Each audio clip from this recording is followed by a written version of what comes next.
Bismillahirrahmanirrahim. Assalamu alaikum to all of you. I hope you all are fine. Remember me in your prayers.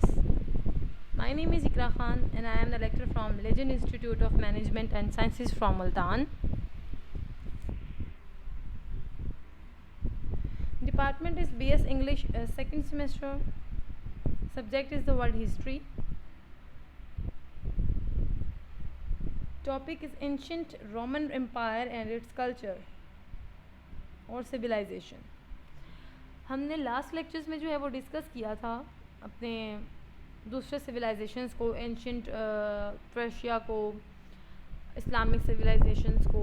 तो उसके बाद physical lectures भी लिए और उसके बाद अभी आपका लेक्चर नंबर 15 है. ठीक है, लेक्चर नंबर 15 यानी हम इसमें डिस्कस करेंगे एंशियंट रोमन एम्पायर को. The ancient Roman empire 625 BC to 476 AD. ये स्टार्ट होता है. इसकी टाइमिंग, इसके जो है वो डेट ये मेंशंस है. इंट्रोडक्शन देख लेते हैं. From its founding in 625 BC to its fall in AD 476 the Roman empire conquered and integrated dozens of culture. Integrated means बच्चे होता है कि बनाना, किसी चीज़ को कंप्लीट करना, मुकम्मल करना. वो कहते हैं कि जब हमने इस रोमन एम्पायर को जो है वो फाउंड किया, यानी इसको जब हमने फाउंड किया है तो उसमें हमने बहुत सारे जो हैं वो कल्चर्स को, यानी डजन्स ऑफ कल्चर, यानी दर्जनों के हिसाब से उन्होंने इसमें कल्चर्स को जो, यानी सकाफ़तों को जो है वो फतह किया या उसको बनाया या उसको कंप्लीट किया. The history of the Roman empire can be divided into 3 distinct periods. अगर हम रोमन एम्पायर को देखें तो वो कहते हैं कि इसकी हिस्ट्री जो है वो 3 डिस्टिंक्ट पार्ट्स में, जो है पीरियड्स में जो है वो डिवाइड करते हैं हम. तो फर्स्ट पीरियड है द पीरियड ऑफ किंग्स, यानी बादशाहों का पीरियड आएगा पहला. सेकंड है रिपब्लिकन रोम, यानी रोम को अगर हम बनाएं जमहूरियत. जमहूरियत क्या होता है? जिसमें तमाम इख्तियारात जो हैं वो रियाया के पास होते हैं, यानी अवाम के पास होते हैं कि वो अपने वोट्स के साथ जो है वो एक शख्स को या एक से ज़्यादा अशख़ास को जो है वो मुंतखब करते हैं और फिर उनको अपनी सरबराही में जो है वो उनको मुल्क का निज़ाम सौंप देते हैं. ठीक है, जैसे एक पाकिस्तान है, वो भी एक डेमोक्रेटिक जो है वो कंट्री है, एक जमहूरी मुल्क है, रिपब्लिक है कंट्री. तो इसी तरह से ये भी है. इम्पीरियल रोम थर्ड पे आएगा और उसके बाद 3 ये हो गए. उसमें अब आपको नेक्स्ट जो है वो बताया जा रहा है कि ईस्टर्न रोमन एम्पायर है और वेस्टर्न रोमन एम्पायर है. अगर हम इसकी जोग्राफ़ी देखें तो the first settler of Rome were Latins. जो फर्स्ट यानी रोम में आबाद थे ना लोग, वो लेटेंस यानी लेटेंस थे, यानी लातीनी लोग थे. दे चूज़ दिस स्पॉट, उन्होंने इस जगह को चूज़ किया because of the mild climate, क्योंकि वहाँ की आबोहवा बहुत हल्की सी थी. गुड फार्मलैंड, और उनकी जो ज़मीन थी वो बहुत अच्छी थी खेती के लिए, खेती बाड़ी करने के लिए वहाँ की सरजमीन बहुत अच्छी थी. एंड स्ट्रेटजिक लोकेशन, और वहाँ की लोकेशन बहुत ज़बरदस्त थी. The settler formed in the fertile plains. अच्छा, स्ट्रेटजिक क्या होते हैं? यानी जो बिल्कुल जंगी, यानी इनका जहन इस तरह के होता है कि वो किस तरह से वॉर में यानी फ़ाइट करेंगे, या किस तरह से वो किसी पे अटैक करेंगे, अपनी किस तरह से अपने आप को डिफेंड करेंगे, हरबी और जंगी. ठीक है, तो वो जो वो थे वो इस तरह के ही थे. और उन्होंने जो है वो settler formed in the fertile plains and the base of the hills and built their homes and on the hilltops. जो सेटलर थे वहाँ के, जो आबाद थे वहाँ पे, उन्होंने जो है वो फर्टाइल यानी वहाँ पे उगाए चीज़ें. मेरा प्लेन जो बंजर ज़मीन थी उसको उन्होंने फर्टाइल बनाया. At the base of hills and build their houses. जहाँ पे हिल्स थी यानी चोटियाँ वगैरह थी, वहाँ पे उन्होंने अपने घर बनाए. हिल टॉप्स पे यानी पहाड़ों की चोटियों पे.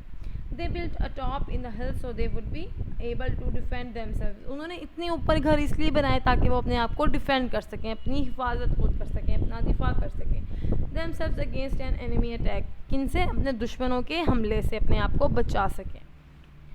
Around 600 BC इट्रुक्सेंस. ठीक है, इट्रुक्सेंस होता है जिनको आप कहते हैं कि इसको आप कह लें वस्ती, यानी आपका एक सेंटर है इटली का, यानी रोम इटालियन सेंटर है, उसका एक कदीम मुल्क है एट्रो. एट्रोरिया, ठीक है, ये उस जगह का नाम है जो कि सेंटर था कभी रोम का। इन्वेडेड होता है हमला करना, अटैक करना। The Latins little towns of Rome and over took over, यानी वो उनसे उनको ख़तरा था कि वो हमला वगैरह कर देते थे रोम पे और उसको जो है वो उस पर गालिब होने के लिए, उस पर कब्ज़ा करने के लिए। द एस्ट्रिकन्स ट्रेंड द मार्चेस, अब क्या होगा, मार्चेस यानी दलदल, ठीक है, उन्होंने जो है वो उस तरह से दलदल बनाई near Rome to give them more land on which to build, और उन्होंने और ज़्यादा ज़मीन जो है वो वहाँ पे घर बनाए। एंड दस अंडर एस्ट्रिकन्स रूल्स, एट्रोबर्सिया के रूल्स के according Rome grew into a city, फिर उन्होंने रोम को जो है वो ग्रो किया, एक सिटी की शेप दे दी, यानी उसको एक सिटी की फॉर्म दे दी, एक पूरा शहर बना दिया उधर। Advantages of Rome geography, close to Mediterranean sea के बिल्कुल close, on several ancient trade roads, यानी वहाँ पे बहुत सारे उनके रूट्स यानी रास्ते हैं। Located next to the Tiber river, Tiber river के बिल्कुल उसके आगे आता है Tiber river. Contained large plains making it easy to farm, अच्छा वहाँ पे जो बड़े बड़े मैदान हैं वो बड़े आसान कर देते हैं इनके खेती बाड़ी के काम को, यानी फार्म्स वगैरह बनाने हैं, डेयरीज वगैरह बनानी है, तो इस काम को उन्होंने बहुत आसान कर दिया था। Location in the Italian peninsula, अच्छा पेनिनसुला होता है जज़ीरा, यानी कि अगर आप देखें कि समंदर के बीच में थोड़ा या खुश्की नुमा, जहाँ पे खुश्की होती है, यहाँ पे कुछ लोग आबाद होते हैं और समंदर के बीच में खुश्की या समंदर के जो है वो पानी के दरमियान अगर आप कहें कि खुश्की हो तो उसको जज़ीरा आइलैंड बोलते हैं, तो ये पेनिनसुला भी जज़ीरा नुमा ही होता है, यानी जज़ीरा जैसा। Made it easy for Roman ships to reach other lands around the sea, यानी जो वहाँ पे आइलैंड्स बने हुए थे, पेनिनसुला बने हुए थे, उन्होंने रोमन्स के लिए जो है वो बड़ा इजी कर दिया था, शिप्स के थ्रू जो है वो एक जगह से दूसरी जगह जाते थे और अपना जो है वो सामान एक दूसरे से दूसरी जगह जो है वो शिफ्ट करते थे। This position made it easier for Rome to conquer other lands and gain new territory. अच्छा, अब वो क्या इसमें बात कर रहे हैं कि वो कहती हैं कि ना ये इनके लिए ये पोजीशन जो थी ना वो रोम के लिए वो बहुत आसान थी कि वो दूसरे लैंड्स को कैसे फ़तह करते और उनको जो है वो अपनी रियासत यानी टेरिटरी, अपनी रियासत या अपनी सल्तनत का एक पार्ट बनाते। द एल्प्स क्या होता है, हाई माउंटेन्स यानी बहुत ऊंचे पहाड़। एल्प्स एंड द अपेनिन्स क्या होता है, माउंटेन्स रेंज इन इटली, यानी इटली की जो है ना वो पूरी माउंटेन रेंज है, यहाँ पे पहाड़ों की तादाद यानी इतनी ज़्यादा है कि आमने सामने जो है वो पहाड़ों की एक रेंज ऑफ माउंटेन्स है। Mountain ranges help to the protect Rome, यानी जो है वो ऊंचे ऊंचे पहाड़ और इतने सारे रेंजेस ऑफ माउंटेन्स जो हैं वो प्रोटेक्ट करते हैं रोम को। द फाउंडिंग ऑफ रोम, अब फाउंडिंग ऑफ रोम में हम देखते हैं the religions differ in setting and history of founding Rome, ये देखें वो कहते हैं कि रिलीजन्स जो है वो इसमें डिफरेंट बताते हैं कि setting and history of founding Rome में। The Iliad myth written by Virgil, ये सारे हैं जो इन्होंने बताया है इसमें कि कौन कौन से जो है वो फाउंडिंग ऑफ रोम्स हैं, तो ये सारों के नेम्स यहाँ पे मेंशन है, आपने इनको देख लेना है। Romulus and Remus, during Romulus rule Rome was founded on 7 hills, 7 जो हैं वो हिल्स इसमें देखे गए थे। Palatine the original settlement on which Rome was founded and thus Roman kingdom began by Romulus in 625 BC. Rome was founded around 625 BC in the areas of ancient Italy known as Etruria and Latium, यानी उसको इटरोरिया and लिटरम का जो है वो name दिया गया था जब उनको एंशियंट इटली को जो है वो फाउंड किया था। The city state of Rome was initially formed by Latium, जो सिटी स्टेट था यानी जो शहर की एक रियासत थी रोम में, उसको जो है वो सबसे पहले इनिशियल फॉर्म यानी उसको दिया गया था नाम लटियम विलेजर्स का, ज्वाइनिंग टुगेदर विद सेटलर्स, और उसको जो है सबसे पहले ज्वाइन किया था वहाँ के विलेजर्स ने जो कि लटियम में आबाद थे। Joining together with settlers from the surroundings hills in the response to an इजस्ट्रिया इन्वेजन्स, उन्होंने उनका बहुत साथ दिया और वो इकट्ठे मुतहिद होकर जो है वो रहे। फिर इसका जो है वो क्या रिस्पॉन्स था कि वो इट्रोसिकन्स के हमलों से यानी इन्वेजन से जो है वो बच गए। It is unclear whether they came together in defense or as a result to being brought under Austrian rules. वो कहते हैं कि ये बहुत जो है वो अनक्लियर था इनके लिए कि वो किस तरह से जो है वो इकट्ठे हो गए और फिर उन्होंने अपना डिफेंस किया और उसका रिज़ल्ट ये निकला कि जो ऑस्ट्रियंस थे उनके रूल्स एंड रेगुलेशंस इन पर काम नहीं कर सके रोम पे। रिपब्लिकन रोम, अच्छा रिपब्लिकन क्या होता है? जैसे मैंने आपको पहले बताया था जमहूरी रोम यानी जमहूरियत उनको मिल गई थी। रोम entered the Republican period in 510 BC. The Romans established a new form of government whereby the upper classes rules, namely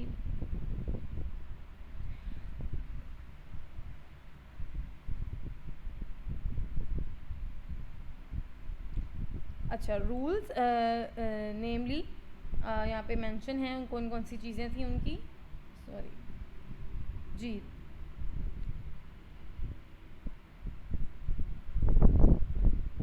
the senators and the equestrians और नाइट्स। अच्छा अब क्या था, सेनेटर्स क्या होते हैं? जो आपके यानी जो मजलिस इंतज़ामी के रुकन होते हैं, यानी इंतज़ामात का एक रुकन होता है। जैसे पार्टीशंस होते हैं ना, डिफरेंट हर कंट्री में डिफरेंट पार्टीशंस बनाए होते हैं कि वो ये इस चीज़ को देखेंगे और ये इस चीज़ को देखेंगे। तो इस तरह से एक सेनेटर था। सेनेटर के बाद इक्वेस्ट्रेरियंस थे जो कि यानी घोड़ों से मुतल्लिक, जिनका होश है सवार घुड़सवार, ठीक है, उनके लिए। और अच्छा वो कहते हैं कि इस तरह से उनको डिफरेंट पार्ट्स में डिवाइड कर दिया गया था। The Romans established the 12 tables, a standardized code of laws meant by public, private and political matters। यानी वो पब्लिक के लिए, प्राइवेटली और पॉलिटिकल मैटर्स को जो है वो देखा करते थे। 12 टेबल्स इनके लिए बनाए गए थे। Rome continued to expand through the Republican period and gained control over the entire Italian peninsula by 338 BC। यानी 338 BC में इटालियन जो पेनिनसुला था यानी जजीरा नुमा यानी कि जो जजीरे होते हैं उधर, उन्होंने इस पीरियड को जो है वो और आगे एक्सटेंड कर दिया, जो है वो एक्सपेंड किया ताकि इसको बढ़ाएं और जो है वो अपने इस रिपब्लिकन पीरियड को जो है वो और इसमें सारा काबू पा लें, बाकी जगहों पे भी, पेनिनसुला में भी और जितने भी और स्टेट्स थे उन सब में। The Punic Wars, along with some conflicts with Greece, these wars allowed Rome to take control of Carthage। अच्छा कार्थेज क्या होता है? Carthage ancient city in northern Africa, यानी नॉर्दर्न अफ्रीका की ये एंशियंट सिटी है, एक पुराना सा शहर है कार्थेज। एंड कॉरिंथ जो है वो भी एंशियंट सिटी ऑफ ग्रीस यानी ग्रीक यूनान का एक पुराना शहर कॉरिंथ, ठीक है। एंड दस बिकम द डोमिनेंट मारटाइम क्या होता है? मारटाइम होता है यानी जो समंदर के साहिल के साथ साथ हो। ये दोनों जो थे वो उनके यानी पेनिनसुला और यहाँ पे एक मेंशन था वर्ड मैरिटाइम यानी समंदर की साहिल के साथ साथ। तो ये दोनों जो है वहाँ पे आबाद थे सिटीज़, तो इस वजह से उसको जो है वो उन्होंने उसमें बड़ा तज़ाद कन्फ्लिक्ट आ गया था। पावर इन द मेडिटेरियन सी, यानी वो दोनों जो हैं वो पावर उनकी जो है वो बेस करते थे मेडिटेरियन सी पर। Rome political atmospheres pushed the republic into a period of chaos and civil wars. यानी उन्होंने रोम पब्लिक जो पॉलिटिकल एटमॉस्फेयर था वो जो है वो और ज़्यादा खींच लिया गया था या उसको जो है वो इंक्रीज़ कर दिया गया था। Republic into a period of chaos क्या होता है? जो एक ग्रुप की फॉर्म में होता है, यानी ग्रुप की फॉर्म में यानी ज़्यादा उसमें जो है वो लोग इंक्लूड होते हैं। एंड सिविल वॉर्स, और उसमें सिविल वॉर्स भी इंक्लूड थी।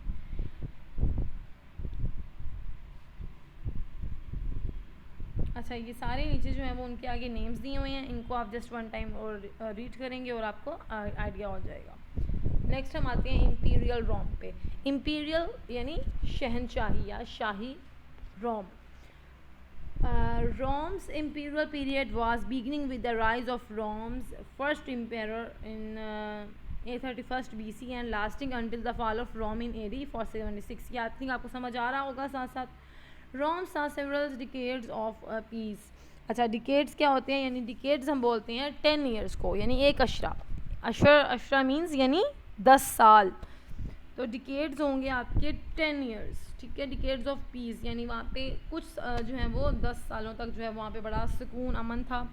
प्रोस्पेरिटी यानी बहुत ज़्यादा सक्सेसफुल, यानी सक्सेसफुल थे वो, कामयाब थे, कामयाबियाँ थी। एंड एक्सपेंशंस क्या होते हैं, वसत, कुशादगी, यानी वो बड़े ही जो है वो अच्छे अंदाज में, अच्छे मिजाज में जो है वो उन्होंने गुजारे साल। The Roman empire had reached its maximum extent.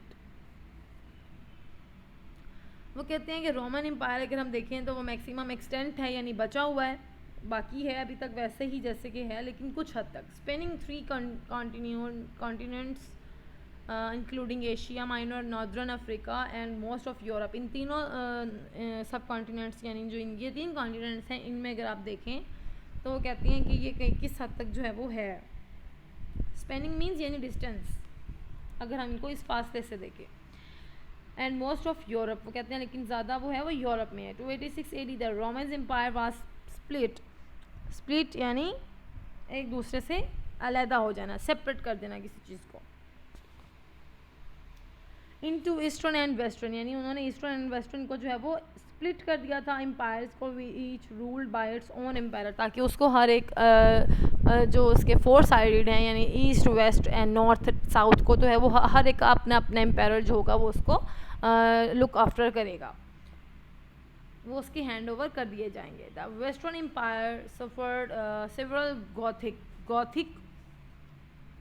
Gothic होता है किसी नोकीली चीज़ के साथ जो है वो मेहराब बनाना, यानी डिज़ाइंस बनाना किसी तेज़ धार नोकीली चीज़ के साथ। गॉथिक इन्वेजन्स, यानी उन्होंने जो है वो इस तरह से हमलों के लिए जो है वो गॉथिक से चीज़ों को तैयार किया। And in AD was sacked by Vandals, sacked कहते हैं बोरे या थैलों को, वेंडल्स यानी खाना बदोश।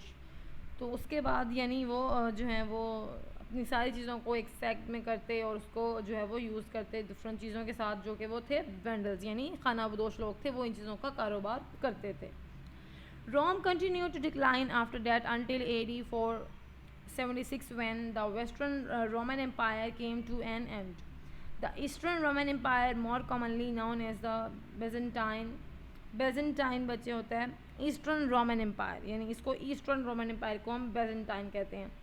Survived until the 15th century AD. It fell when Turks, यानी तर्किश जो थे वो took control of its capital city. Constantinople यानी इस्तंबुल है ये सिटी, जिसको आप कहते हैं, यहाँ पे मेंशन है मॉडर्न डे इस्तंबुल इन तुर्की, यानी उसको जो है वो इस्तंबुल कहा जाता है। उधर इन्होंने बहुत ज़्यादा जो है वो टुक कंट्रोल, यानी कंट्रोल किया था इसकी सिटी इस्तंबुल में। डेली लाइफ की बात करें तो most early Romans work small plots of land growing wheat, barley, fruits, beans and vegetables. They also raised, यानी वो वहाँ पे बहुत कुछ जो है वो ग्रो करते थे उस लैंड पे। They also raised life stocks, उन्होंने अपने साथ जो है वो लाइफ स्टॉक भी रखा हुआ था। उसमें क्या थे, पिग्स वगैरह यानी खंजीर, शीप्स थे, भेड़ बकरियाँ वगैरह, गोट्स एंड चिकन्स यानी मुर्गियाँ। दे यूज्ड ऑक्सन, यानी ऑक्सन और टू पुल, यानी बैल की जोड़ी को कहा जाता है, बैल की जोड़ी, देयर कार्ट्स, उसको जो है वो बैल की जोड़ी के साथ उन्होंने एक रेड़ी सी बनाई होती है जिसमें वो बैठ कर, जिस तरह जो है वो कॉट सी बनाई होती है जिसमें वो बैठ के कहीं आ जा सकते हैं और उनके साथ थोड़ा सामान भी लेके जा सकते हैं।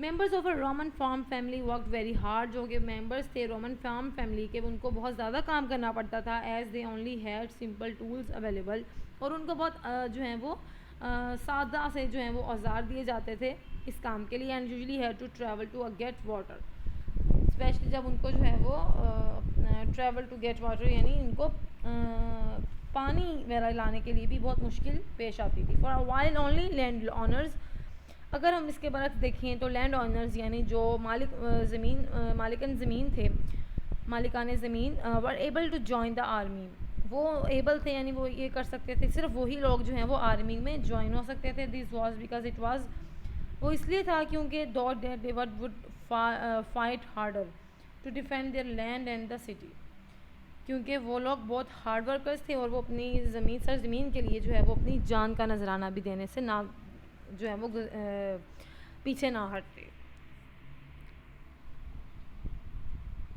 अगर अब बात करें फैमिली एंड सोसाइटी की तो हम देख लेते हैं the head of the Roman family was the father, जो रोमन फैमिली का हेड था वो फादर यानी बाप हुआ करता था. Although his power was limited by public opinion, he had control over other members of the family, had and honor all the property. और वो सारी फैमिली के भी जो है वो लेकर चलता होता था, उन पर अपने जो है वो उसको कंट्रोल था उस पर, और अपनी और सारी प्रॉपर्टी पर भी. Roman womens were expected to run the household. Just जो है वुमेंस थी वो जो रोमन वुमेंस थी वो घरों को जो है वो संभाला करती थी and take care of the children, और अपने बच्चों को पालती थी. Women were able to inherit property. जो वुमेंस थी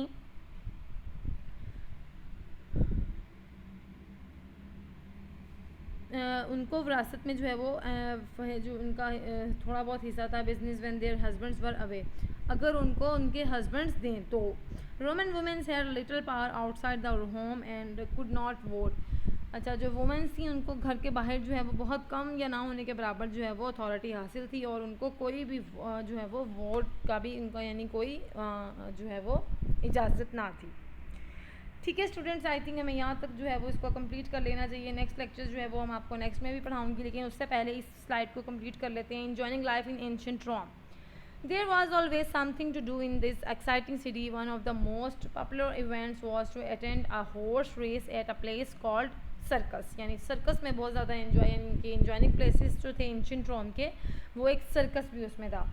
यहाँ पे आपको इसकी फ़ोटो नज़र आ रही होगी, आई थिंक. तो ये सर्कस है, ये बहुत ज़्यादा फेमस और बड़ी सी जगह होती थी जहाँ पर इंजॉयमेंट यानी इंटरटेनमेंट के लिए बंदोबस्त किया जाता था.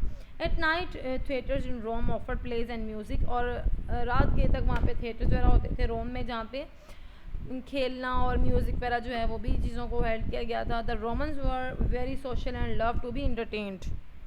आई होप आपको यहाँ तक अच्छी तरह से समझ आई होगी. नेक्स्ट लेक्चर में हम इसको कंप्लीट कर देंगे इंशाल्लाह. काइंडली बच्चे इन चीज़ों को अच्छी तरह से समझा करें, अंडरस्टैंड किया करें, हमें अपनी दुआ में याद रखें, पढ़ा करें. ओके, अल्लाह हाफिज़.